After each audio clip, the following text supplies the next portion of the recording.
Hey everybody, I'm JubyJube. Thanks again for tuning into my channel. All the support has been really amazing.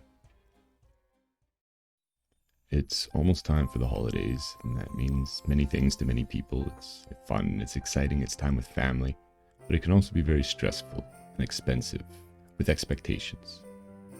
So what I want you to do is throw on some headphones and let it all out in this meditation. Sit back, really listen, and just let it all out. Enjoy.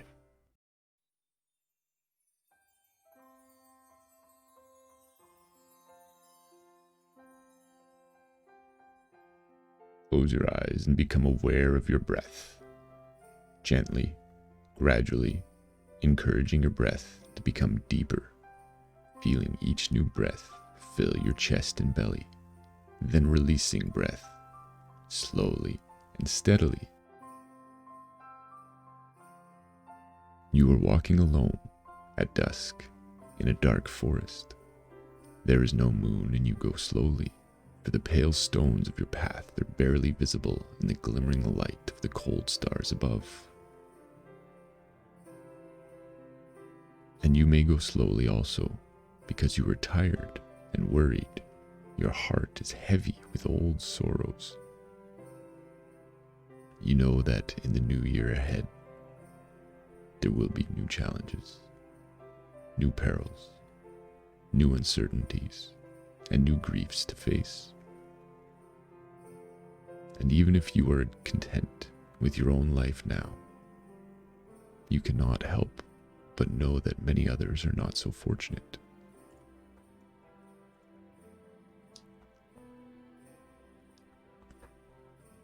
At this time of year, it is very easy to be sad. The longest night of the year is coming, the eve of the winter solstice. Our days are short and often gray, the sun hidden behind dark clouds. Always not far away are people scurrying to and fro in a blaze of colored lights, bent under a heavy burden of their own and others' expectations, struggling to keep up traditions that may be no more than dry husks now, long empty of the meaning. Long empty of the meaning they once held. But how much of true joy is there in frantic buying and selling, in all the anxious bustle of the season?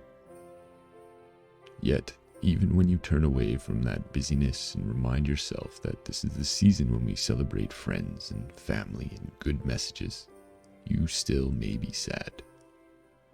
For in our lives, or in the lives of many of our sisters and brothers around the world, love, forgiveness, stability, and peace may be in short supply.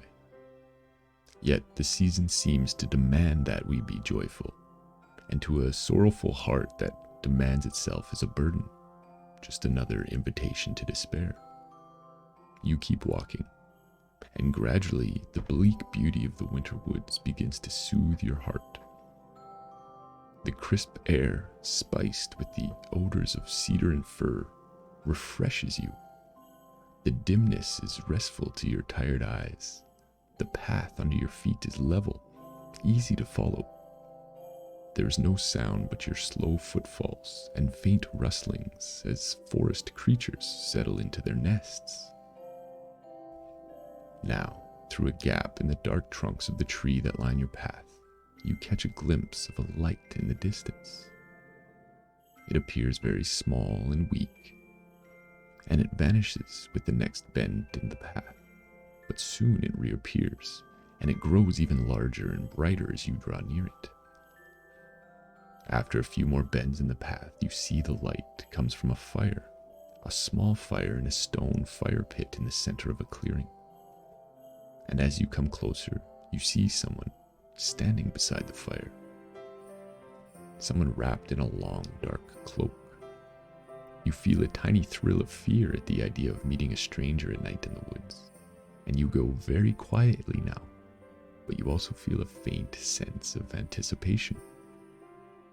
Now you come to the edge of the clearing and hesitate, but the cloaked figure turns from the fire to look at you, and you see an elderly old woman.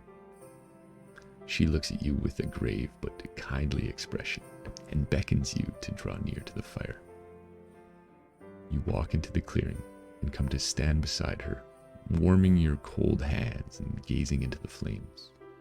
You do not speak, neither does she, but after a few moments she puts out her hand and gently touches your shoulder. You turn to her, and at the sight of the compassion in her face, you begin to weep.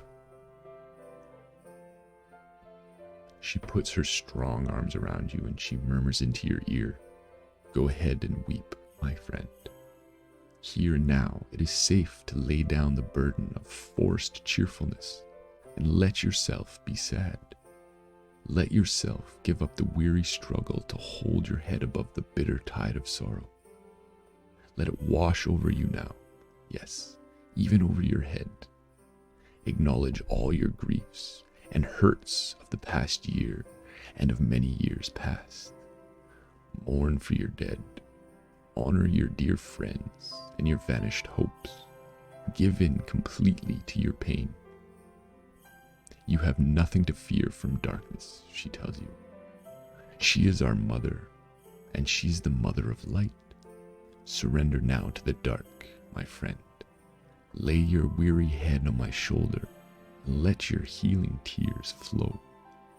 Forget all your duties and burdens for a while, for nothing is required of you at this time and place but to wait and to rest and to grieve.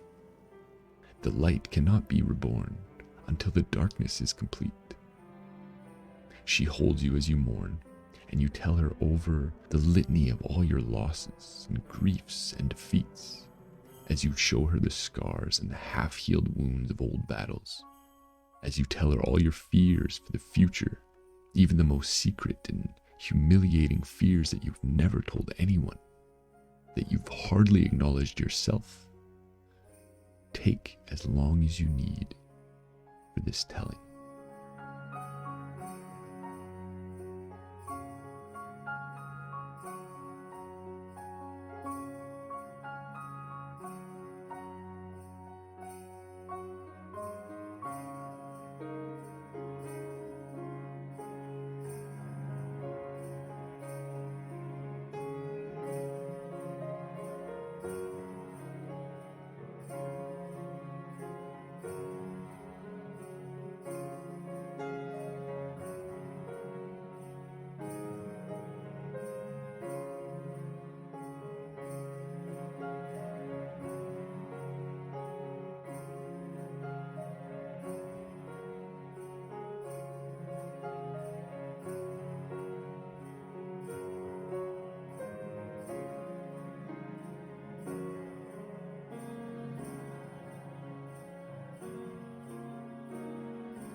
And when the darkness is complete and you are at peace with it, open your eyes and light a candle.